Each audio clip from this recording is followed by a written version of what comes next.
সবাই ঢাকনা খুলছে।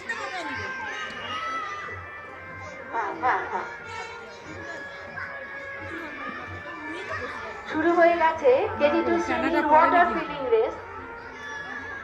এখানে পাশের বটলে ওরা সম্পূর্ণ জলটা ভর্তি করবে।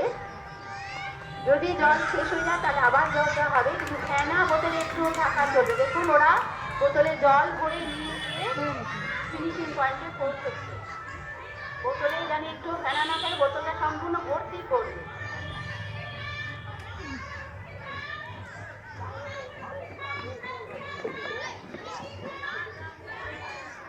শেষ হলো কেজি 2 শ্রেণীর ওয়াটার ফিলিং রেস।